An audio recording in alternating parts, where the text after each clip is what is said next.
Eh, saham yang salah satu saham yang mungkin antusiasmenya tuh luar biasa itu di Bumi Resources Tbk ya, my friends. Jadi memang kalau misalnya my friends perhatikan saham ini minat pasarnya luar biasa besar sebenarnya dari dulu ya, yang on off. Tapi ini kalau misalnya friends lihat dari tahun lalu itu mulai mengalami peningkatan dari sisi euforia di pasar. Dan kalau misalnya friends mengikuti dari tahun lalu dari perubahan dari kuasi reorganisasi tahun lalu, terus juga kita sempat cerita di Juli Agustus waktu itu momentum dari Chengdong yang mulai mengurangi kepemilikan. Nah sekarang buat my friends yang memang niatnya kalau trading tinggal fokus di teknikalnya aja ya. Tapi kalau misalnya emang mau di hold gitu ya, terus mau lihat kira-kira prospeknya apa yang harus diperhatikan dari saham ini, kita pernah bahas bahwa setelah kuasi reorganisasi harusnya saham ini akan lebih berbeda ya kalau misalnya friends lihat ya, bisa potensi memberikan dividen juga, terus juga leverage untuk bisa ekspansinya akan lebih besar juga. Nah, ketika melihat keadaan seperti ini, my friends bisa cek ya laporan keuangannya. Kita juga melihat dari sisi ini kita udah beberapa kali kita mention ya mengenai hal ini ya, my friends ya, transisi di saham bumi ini sendiri ya. Dan kalau misalnya my friends lihat, selain memang mereka sudah bilang bahwa diversifikasi bisnis ini akan terus berjalan di jangka pendek, jangka menengah, dan jangka panjang. Dan kalau misalnya my friends lihat secara timetable, di 2031 onwards itu mereka mau bikin kontribusi untuk EBITDA-nya yang tadinya thermal coal itu di tahun 9 maaf di tahun 2023 masih 98%, di tahun 2025 masih 90%, ekspektasinya di tahun 2031 tinggal 50%. Jadi memang saat ini fokusnya lebih ke transisi bisnis si bumi ini sendiri.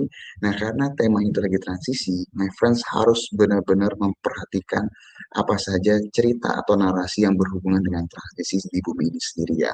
Nah, kalau misalnya kita lihat beberapa berita terakhir yang ada di bumi, pertama mengenai masalah ultimate beneficial ownership ya my friends ya. Kalau misalnya my friends lihat di ultimate beneficial owners itu udah disebutkan bahwa ada Pak Iwan Dermawan Bakri dan juga Pak Antoni Salim ya. Ini beberapa waktu lalu menjadi salah satu katalis sebenarnya kalau misalnya my friends mengikuti pergerakannya dalam beberapa waktu terakhir ini. Terus apalagi yang mesti my friends perhatikan Bumi Resources Tbk ini kalau misalnya my friends lihat sangat mungkin sekali akan melakukan ekspansi dari sisi neracanya yang jauh lebih sehat saat ini, sangat mungkin sekali menerbitkan obligasi atau pinjaman yang lainnya yang nantinya fungsinya ini untuk membiayai operasional mereka atau mungkin untuk kebutuhan investasinya mereka, jadi untuk capex-nya mereka. Nah, kalau misalnya my friends lihat di tahun lalu itu yang sudah mereka selesai akuisisi ada Jubilee Metals dan juga ada Wolfram. Nah, ini kalau misalnya lihat dua perusahaan ini, my friends harus benar-benar memperhatikan yang terjadi dalam beberapa bulan ke depan.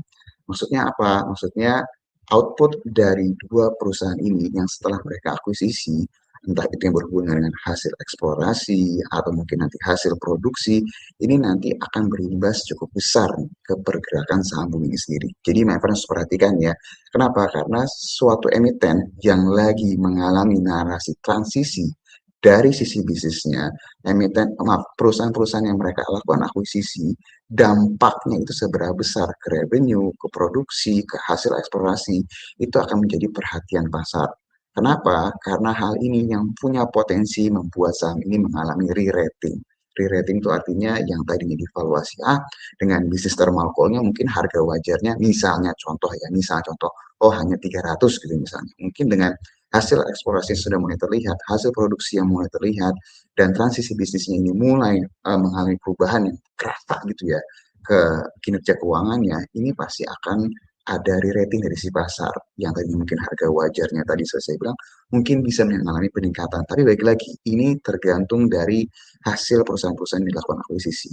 Selain ini juga, kalau my friends lihat, karena temanya transisi bisnis, dan kalau misalnya my friends perhatikan di sini disebutkan bahwa di tahun 2031 itu kontribusi dari thermal coal-nya hanya 50%, berarti kita bisa berekspektasi bahwa dalam beberapa waktu ke depan, dalam kita nggak bisa bilang ya, maksudnya sebulan, 2 bulan, atau mungkin tahun ini, atau mungkin awal tahun depan, yang akan menjadi perhatian pasar adalah siapa kira-kira perusahaan yang akan diakuisisi lagi saham Bumi. Karena untuk bisa mengejar EBITDA 50-50 di 2031 nggak mungkin pertumbuhannya organik atau dengan perusahaan yang ada saat ini. Jadi, my friends, perhatikan berita-berita atau narasi yang berhubungan dengan adanya potensi akuisisi ke depannya, itu yang akan menjadi driver utama dari pergerakan saham Bumi. Jadi kalau misalnya niatnya trading, fokus di teknikalnya, tapi kalau fundamentalnya perhatikan tadi beberapa hal yang kita sebutkan ya, karena itu akan sangat besar sekali potensinya atau besar sekali pengaruhnya terhadap pergerakan saham itu sendiri.